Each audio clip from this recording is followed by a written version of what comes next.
Assalamu alaikum. This is class new 9. Our subject is biology, unit number 7, bioenergetics, and our topic is limiting factors in photosynthesis. यानी कि वो वाले factors जिनकी कमी बेशी photosynthesis की रफ्तार को या प्रोसेस को कम कर सकती है या लिमिट कर सकती है, उनको हम फोटोसिंथेसिस के लिमिटिंग फैक्टर्स कहते हैं। नेक्स्ट जो है वो इनकी डिटेल है effect of light intensity and temperature. इसमें हम देखेंगे कि रोशनी की शिद्दत का और टेम्परेचर का फोटोसिंथेसिस पे कैसे फ़र्क पड़ता है। Rate of photosynthesis decreases as light intensity decreases. जो ही लाइट की इंटेंसिटी कम होगी फोटोसिंथेसिस की रफ्तार भी कम हो जाएगी। And increases as intensity increases.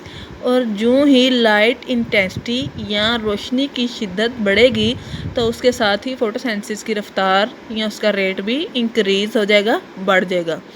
So rate of photosynthesis increases with increase in temperature.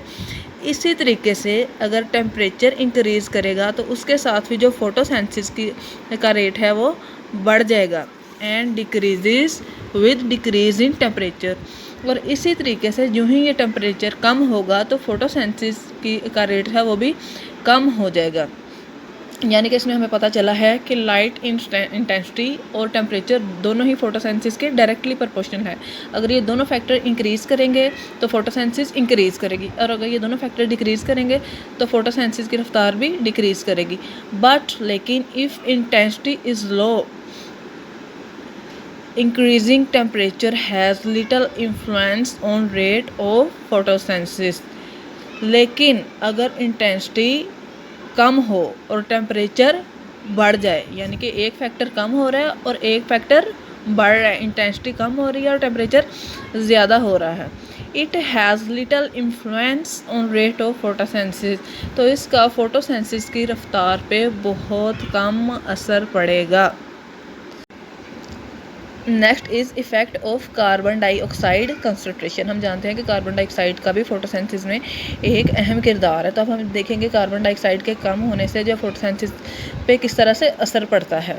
As carbon dioxide concentration rises, जो ही कार्बन डाइऑक्साइड की मिकदार बढ़ती है rate of photosynthesis goes on increases. तो उसके साथ ही फोटोसिंथेसिस की रफ्तार भी बढ़ जाती है।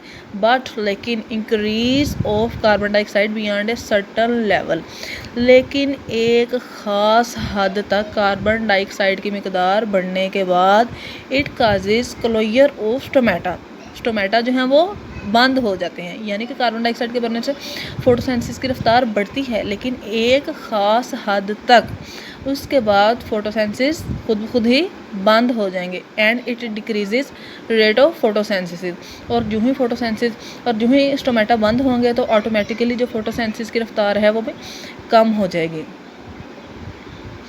तो इसमें हमने देखा कि जो फैक्टर्स हैं इनके साथ फोटोसिंथेसिस का गहरा ताल्लुक़ है। इनके कमी बेशी के साथ जो है फोटोसिंथेसिस डीपली इफ़ेक्ट करता है। यानी कि अगर हम लाइट इंटेंसिटी और टेम्परेचर को इंक्रीज़ करेंगे तो फोटोसिंथेसिस इंक्रीज़ हो जाएगी, और अगर हम कार्बन डाइऑक्साइड को भी इंक्रीज़ करेंगे तो भी फोटोसिंथेसिस इंक्रीज़ हो जाएगी, लेकिन up to a particular limit.